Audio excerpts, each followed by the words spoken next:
السلام علیکم ورحمۃ اللہ وبرکاتہ۔ یہ بھائی کہتے ہیں کہ ہمارے ہاں ایک مولانا صاحب فرماتے ہیں، مفتی صاحب، کہ تسبیح پر ذکر کرنا یہ بدعت ہے، تسبیح پر ذکر نہ کیا کرو، تو اس بارے میں آپ کی کیا رائے ہے؟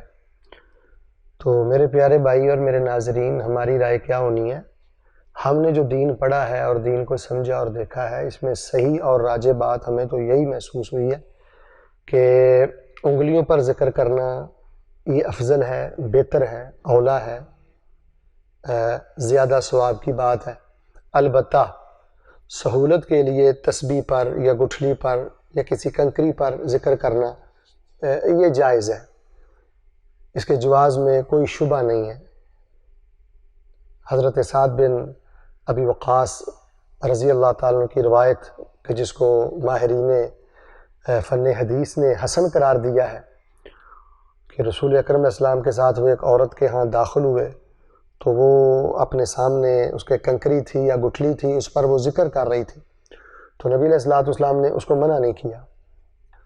تو اسی طرح صحابہ کرام رضوان اللہ علیہم اجمعین سے بھی یہ منقول ہے کہ وہ گٹھلی پر اور کنکری پر ذکر کر لیا کرتے تھے۔ بلکہ آپ محدثین کی کتابیں دیکھ لیں، نیل الاوطار دیکھ لیں، مستدرک حاکم دیکھ لیں، یا منتقل اخبار دیکھ لیں، باقاعدہ تراجم الابواب آپ کو ملیں گے کہ انگلیوں پر ذکر کرنا اور کنکری پر ذکر کرنا یا گٹھلی پر ذکر کرنا، محدثین نے تراجم الابواب باندھ کر اس مسئلے کو ثابت کیا اور اس کے جواز کو ثابت کیا۔ بلکہ امام سیوطی نے تو ایک جگہ اس موضوع پہ رسالہ لکھتے ہوئے آخر میں لکھا ہے کہ سلف اور خلف میں کسی نے بھی اس مسئلے میں اختلاف نہیں کیا کہ یہ عمل جائز ہے۔ امام ابن تیمیہ رحمہ اللہ، امام شوکانی رحمہ اللہ، امام عبد الرحمن مبارک پوری رحمہ اللہ، آپ عون المبعوث دیکھ لیں، عظیم آبادی رحمہ اللہ، یا ان کے علاوہ دیگر محدثین و شارحین، اکثریت نے جواز کا فتویٰ دیا۔ اور ویسے بھی ہم یہ سمجھتے ہیں کہ اس پر بدعت کی تعریف تو صادق ہی نہیں آتی۔ مجھے آپ بتائیں کون سا مسلمان ہے جو تسبیح کو دین سمجھ کے کرتا ہے کہ یہ تسبیح دین ہے؟ کوئی اس کو دین نہیں سمجھتا، سب سہولت سمجھتے ہیں۔ پھر کون سا مسلمان ہے جو تسبیح پر ذکر کرتے ہوئے یہ کہتا ہے کہ میں تسبیح کے دانوں پہ ذکر کروں گا تو مجھے زیادہ ثواب ملے گا؟ تو جب وہ اس کو دین بھی نہیں سمجھتا اور کثرت ثواب کی بھی اس کی کوئی نیت نہیں ہے تو یہ بدعت کیسے ہے؟ کسی طرح اس پہ بدعت کی تعریف صادق نہیں آتی۔ بلکہ آپ الموسوعہ الفقہیہ پڑھ کے دیکھ لیں، اس میں واضح الفاظ میں لکھا ہے کہ اجاز الفقہا، فقہا نے اس کی اجازت دی ہے، اس کے جواز میں کوئی شبہ نہیں۔ اصل میں آپ اس بات کو ایسے سمجھیں کہ جو بھی ہم عمل کرتے ہیں نا، ایک ہوتے ہیں یعنی مقاصد اور ایک ہوتے ہیں وسائل۔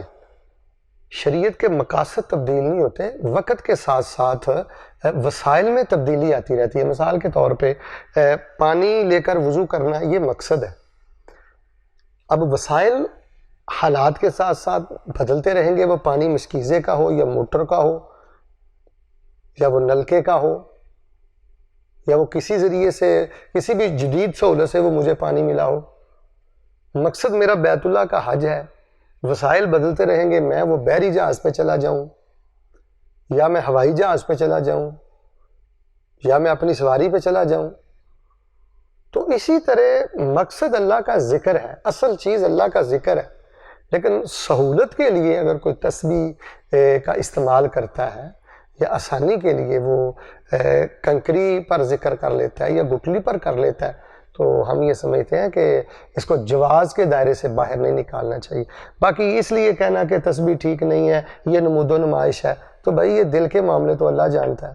پھر تو کوئی بھی نیک عمل کسی کے سامنے نہیں کرنا چاہیے، مسواک بھی کسی کے سامنے نہیں کرنی چاہیے، وہ سب کو نظر آتی ہے۔ لوگ کہتے ہیں یہ بہت بڑا صوفی ہے جی، دیکھو مسواک کرتا ہے۔ لوگوں کی باتوں کو چھوڑیں، نمود و نمائش کا معاملہ یہ انسان کا قلبی معاملہ ہے۔ ہو سکتا ہے ایک شخص اس لیے اپنے ہاتھ میں تسبیح پکڑتا ہو کہ میں ذکر کروں گا، لوگ اس طرف متوجہ ہوں گے، لوگ بھی دین کی طرف آئیں گے۔ باقی جو اہل البدع کے معاملات ہیں ہم ان سے بری ہیں۔ اگر کوئی سنجیدہ انسان، متبع سنت انسان، دیندار انسان، ذکر فکر والا انسان سہولت کے لیے، گنتی کی سہولت کے لیے تسبیح دانوں والی استعمال کرتا ہے، یہ 100% جائز ہے اور یہ سچی بات ہے۔ آپ تسبیح رکھیں، اپنی پاکٹ میں رکھیں، سفر میں آپ ذکر کرتے رہیں. تسبیح ہاتھ میں ہو تو ذکر بھی زیادہ ہوتا ہے، انسان کی توجہ رہتی ہے اور بار بار انسان پڑھتا رہتا ہے. اور تسبیح نہ ہو تو اکثر اوقات انسان غفلت کا شکار ہو جاتا ہے یا باتیں شروع کر دیتا ہے، توجہ اس کی بٹ جاتی ہے.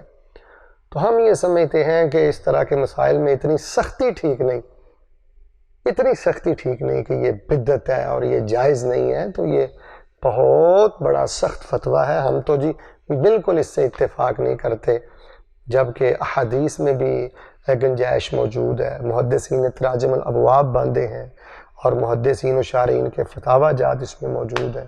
اللہ تبارک و تعالی ہم کو دینی معاملات میں آسانی کرنے کی اور جتنی گنجائش دین میں موجود ہے وہ گنجائش امت کو دینے کی اللہ تعالیٰ توفیق عطا فرمائے. آمین ثم آمین.